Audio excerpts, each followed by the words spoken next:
Good afternoon, everybody. So from the fridge, I am gonna start by grabbing myself some cold water. I have some friends coming over tomorrow, and anybody who knows me knows I just absolutely love pizza. So today, I'm gonna show you how to make Neapolitan style pizza dough in the hydration of 70%. So there's not much that you need to make pizza dough. You need flour, yeast, salt, and water. One of the things that people will ask all the time is there a perfect pizza dough for every occasion? And I'm sure that we could come up with that, and I'll try to post a general kind of pizza dough at a later time. But today I want to do a 70% dough. And again, pizza dough is really finicky because there's really 4 variables. Variable 1 is time. Variable 2 is temperature. Variable 3 is yeast type, and variable 4 is water hydration percentage. So talking about time, so that's the amount of time that the dough is going to rest for. If you have some people coming over today or the same day, you're going to want something that's going to be higher in yeast and be ready to go the same day. You're probably not even going to cold ferment it. But again, with time, if you want to do something that develops more flavor, you're going to need to let it proof longer, and you're going to need to adjust your levels based on it going through both cold and warm fermentation. So the second one, so that's time. The second one is temperature. So again, when you put yeast into your dough, if you leave it out at room temperature, it's going to activate a lot quicker, it's going to rise a lot quicker, and then it's going to deflate a lot quicker. And that quicker kind of means that it's not going to develop as much flavor because there's not as much time introduced. So again, time and temperature now, if you want to cold ferment it, you're going to have to adjust your yeast levels. The third one is the yeast type. So there's different yeast types. You'll see them in the store. This one here is instant dry yeast. I used it on my previous non-video that you can kind of watch. The good thing about instant dry yeast is it's pretty much foolproof. It's like bulletproof.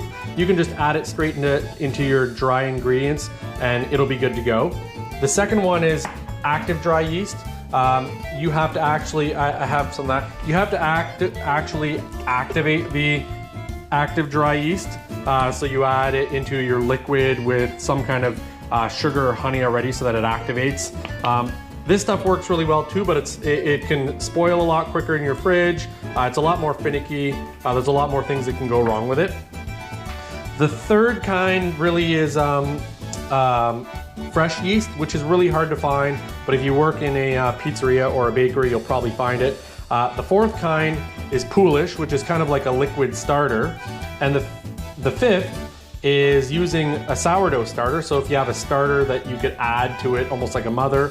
And then the last one that I find that you can use is if you use old dough. So that's just taking a chunk of your old dough, reserving it in the container. It's already got stuff activated into it, and then you put it into your new dough, and that activates it. But today, we're gonna go the easy route, and we're gonna go with instant dried yeast. The last thing that matters, the fourth one, is water. So hydration is something that's talked about a lot in pizza doughs.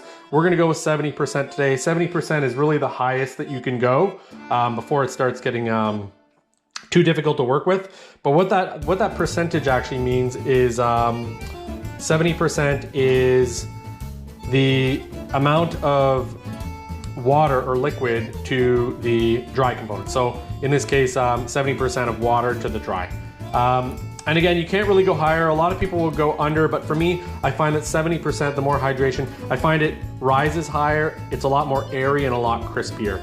So again, there's no perfect recipe, and I'll try to do a very basic recipe on another video of just an easy, simple, like 3-hour proof. You're making it the same day, no fuss, no muss kind of thing. But this one here is what I think is the perfect pizza dough. And this is about 24 hours of proofing time and 70% hydration. So for this one here, I want to make 4 dough balls. Each one of those dough balls is 220 grams, which is enough for 1 large pizza for 4 people. 4 large personal pizzas. We're gonna start with just over 500 grams of flour. So with this one here, you're gonna wanna get a scale every time you make a dough or do baking, like it's fairly precise measurements. I like to have a scale. I have 2 different scales that I actually use. One of them is a scale that measures higher volume. The second one is a little digital scale that will measure very precise, you know, 1/100th measurements. But for this one here, so we're starting with 509. I know that's an odd number, but it's just the way it is because of the percentage. So 509 grams of flour. So this flour that I'm using is actually called double O flour. You'll see it used the most when it comes to pizzas, especially Neapolitan style pizzas. What the type double O is, which is, you'll see right there, tipo double O, that's actually the milling size, and that's the finest milling, very similar to baby powder. That's the finest milling that you could get. And this is the one that's approved for, it's Vera Pizza approved, which is Verace, which is real. This is what they use to make traditional Neapolitan pizzas in Italy. But you could use all-purpose flour, you could use bread flour, there's all kinds of different things. But the reason why it's important that I find for Neapolitan style pizzas to use double O flour, which you can find anywhere, is that it has a high protein content, and you want to use a high protein content. If you use something like a pastry flour or a cake or something like that, a cake or pastry flour, it's got a very low protein content, and to the eye it might look like normal flour, but low protein content means low gluten, and low gluten means low elasticity. So you don't want a dough that's not going to stretch. So again, sorry for all the talking, but there's a lot to talk about when it comes to pizza dough, and I'm pretty serious about it. So 500 and just over 500 grams, so 509 grams is what we're looking for.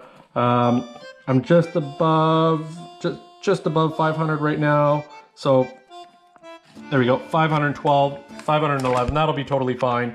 So to that, I'm actually going to add 356 grams of water. Now the thing is I don't want to add the water yet. What I want to do is add the rest of the dry ingredients, but I know that that's the measurement and I've already kind of pre-weighed that. When it comes to salt, I'm going to add 15 grams of salt.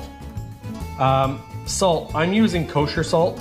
I don't recommend using iodized or table salt if you have that. And the reason why is because even though it disperses really well, it's kind of astringent and it doesn't seem to work very well on scales. But I'm going to add 15 grams of that.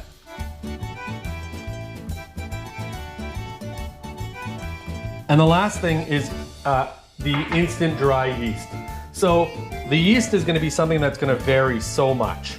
And that again is based on the time that you're going to proof it and the temperature that you're going to proof it at. I decided today that I want a really long proof, so overnight, pretty much 20 to 24 hours. It's going to be a really slow proof, so it's going to have a very low content of yeast. And for this recipe, I'm going to use 2.85 grams. And that's again where something like this comes in very much in handy because it measures so little, 0.01 of a gram. So you just put it on.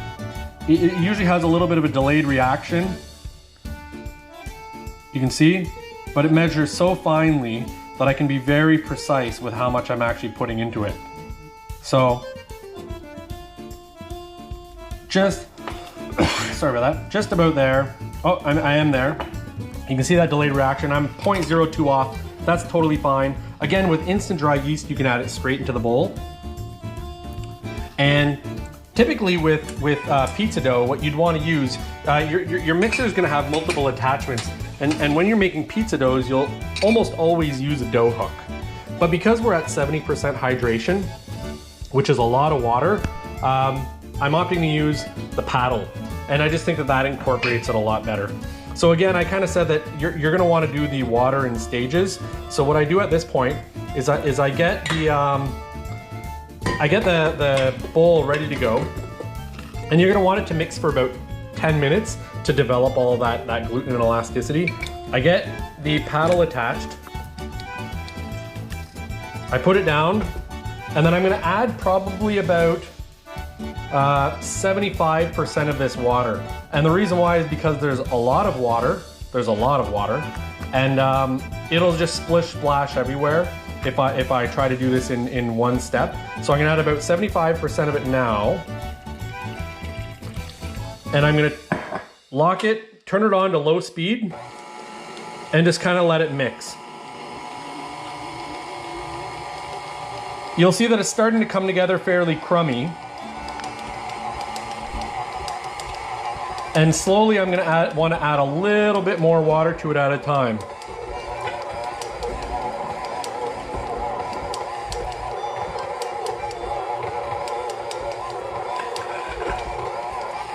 As you add water into the mixer, it looks like it's dry, but as it starts to absorb and incorporate, the dough is just gonna keep becoming stickier and stickier.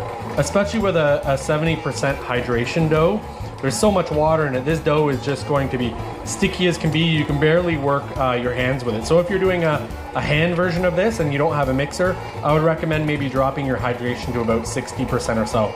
But now it's gotten to this point where it's kind of formed this ball. I'll try to lift it up a little bit. It's kind of formed this pool of a ball. You can just see that it's very sticky.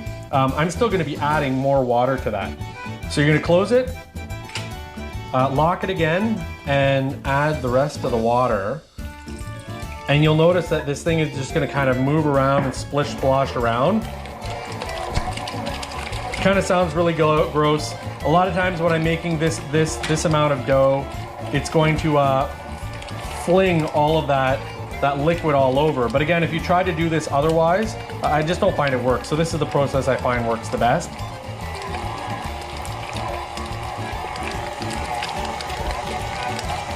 You can see that it's starting to really incorporate now. And at this point, I feel like if I were to turn it up to a higher speed, it's not going to fly out of the bowl.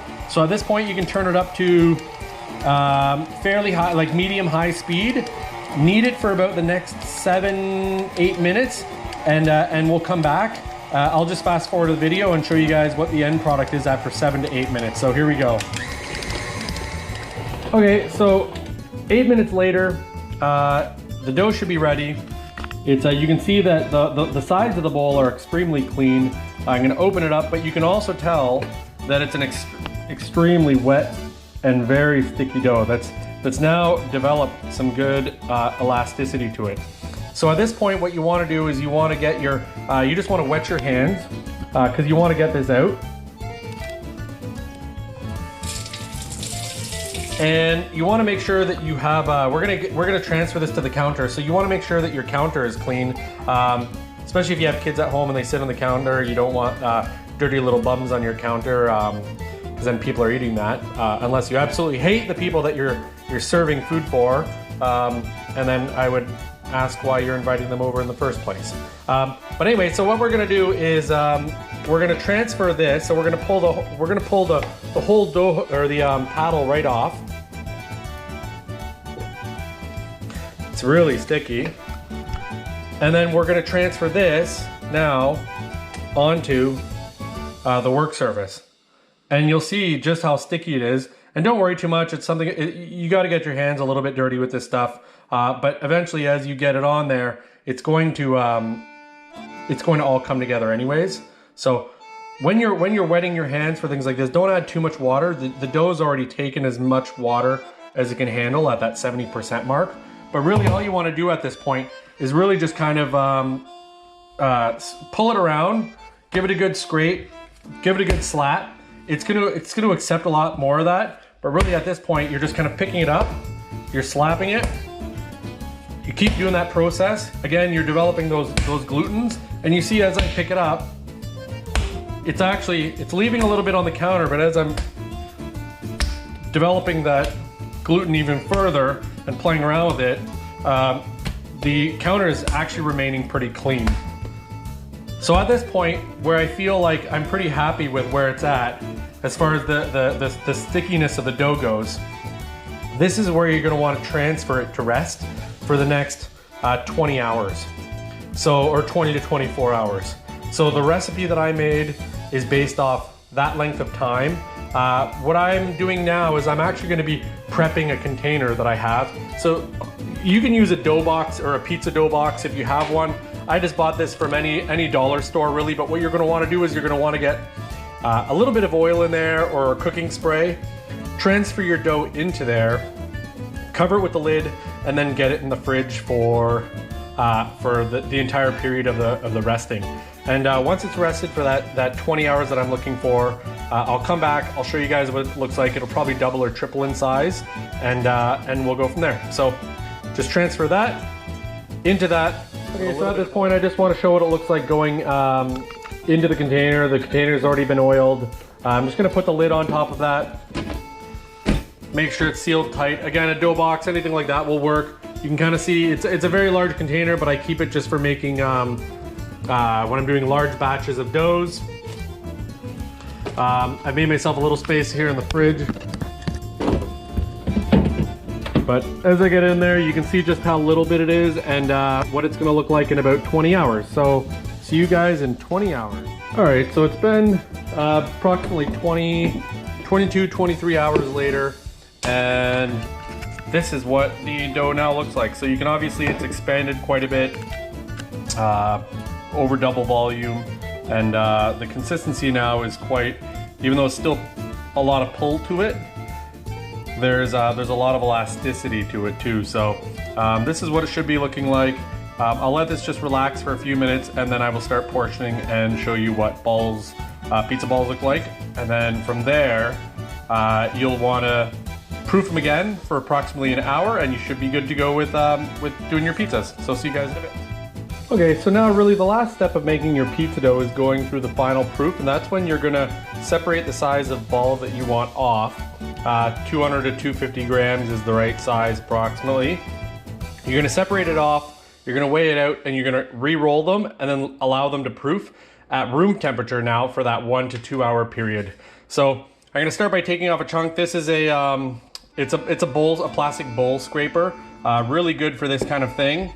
You'll notice just how sticky it is, the dough, and that's okay. But at this point now, I'm gonna get a piece. I'm gonna look to see how much it is on the scale. This one's 190, so I just want a little bit more. It's okay to add, because you're gonna reshape again. So I'm adding back, and I'm at the 230 mark, so that's where I wanna be. So now that you have your dough size, and you're gonna do this with the rest of them, I'll just show you really quickly, but you're gonna take this, you'll put it down onto a clean surface, and then what you'll do is you'll kind of start just going around with it, and you'll notice that it's very sticky at the very beginning, and just kind of cup your hand like that, but it's very sticky at the beginning, but as you roll it out, it's going to quickly become a nice shaped ball. Now, if you have, when you pick it up, if you were to try to pick it up and do this, you've got enough moisture in your hand that it's going to keep sticking and sticking and sticking. So what I recommend is doing that, getting it to where you want it to be, and slowly bringing it back in, and then just wetting your hand just ever so slightly, and picking it up with your dough scraper, and then putting it into your tray. At this point now, it's going to rest and relax itself for about 2 hours. They're gonna probably, again, almost double in size. And at that point, you can make your pizzas. You're good to go. I hope you guys like this. I'll make another video on making Neapolitan style pizzas using the rock box. But again, if you have any questions, you can send me a private message, like, comment, subscribe. I always answer the comments. And yeah, that's a 70% hydration dough. So thanks a lot.